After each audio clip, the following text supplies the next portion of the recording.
Today is April 13th, 2021, and I'll be doing this video on ticker symbol AHCO. Um, this was a daily top loser. It was on the top loser list around 10:30. I started watching it. Um, this is the daily chart. It just dropped a lot, and I was just looking for it to continue. Um, I didn't get into it because of the daily chart. I got into it because of what I saw on this. Um, this is the 1 day, 1 minute chart, and this is the open. At 9:30, and it dropped all the way down. It was almost like straight down, like and it popped up a little bit, and it just started selling off. It took out the day's lows right here and just continued down, and the price action was in a tight range. And when you see that, the price action in a tight range like that, and a downward sloping, it's a lot of times it's a matter of time before it like really drops hard. Um, I got into this trade at 11 o'clock. Let's see, right in here.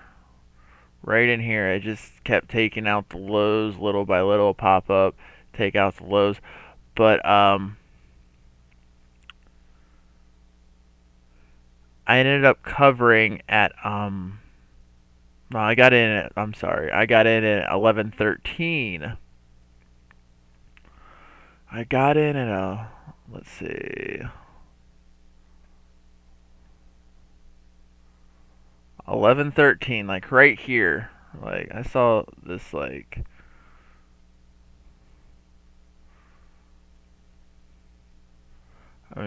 this price action was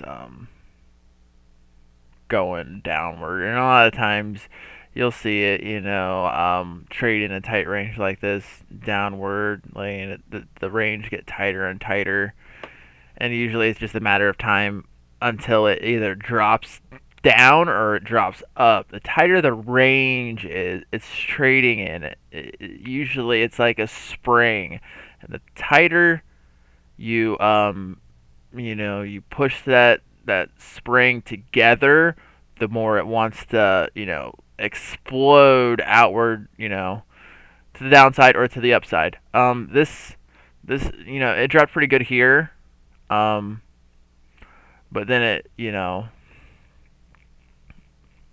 dropped pretty good. Shorts probably covered. Well, see how to explain this. This dropped, but when it popped back up here, it took out a lot of short sellers, including myself, because as a if you sorry about that. As a short seller, when you just like buying long, a lot of people are gonna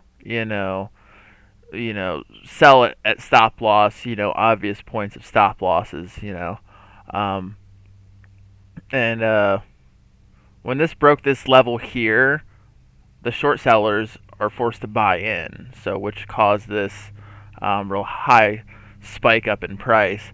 I covered at the price of 30.43, and I bought in at 30.32. So I bought here,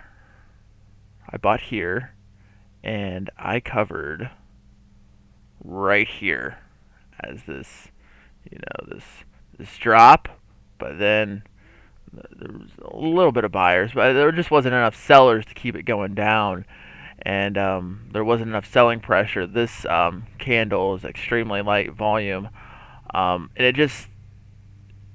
this is the short sellers covering right here. including myself. And then there's the late short sellers, that are literally paying attention, that are saying, I'll cover when it gets to this price or whatever. I'm one of the first, whether I'm trading long or short, I'm one of the quickest ones to get out of the trade since it's not going my way. So if it's not going my way, I'm getting right out, because usually there's a cascade of either sellers to the downside or buyers to the upside.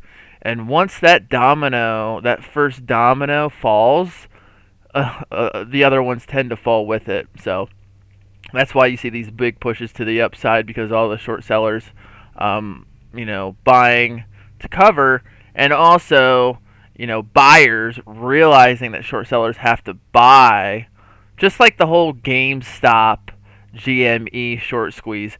All those, that wasn't, the price didn't go up mostly from the buyers. It was mostly the short sellers being forced to buy in at a higher price, and which brings the price even higher. Then the real buyers step in, which brings it even higher. So it's just just a cascade of buyers from the short selling side, and the buyers from the retail buying side, long bias side, that are driving the prices higher. So yeah, I got out here. I had 200 shares on the short side. I had a $23 loss on this. But yeah, it wasn't a big loss. But I was looking at the potential. It got down to 28.76. I just wasn't gonna risk all of this. Either I'm right or I'm wrong, and I usually find out pretty quickly whether I'm right or wrong. So I was just looking for it to continue down, but it didn't. It spiked up. Squeezed a lot of shorts out, which I could have gotten into it again up here, something, or up here.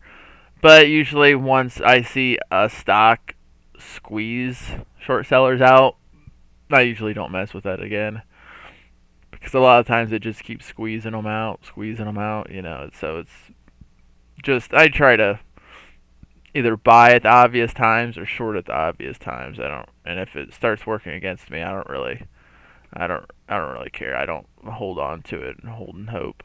But yeah, this is my trade on AHCO. It was a $23 loss.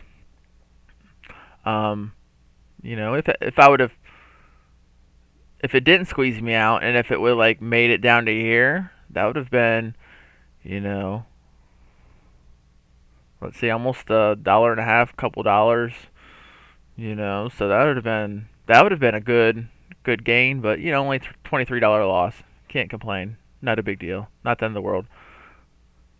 Take small paper cuts, and look for the big winners. That's the way I see it. All right, hope you like my video. You guys take it easy. Bye.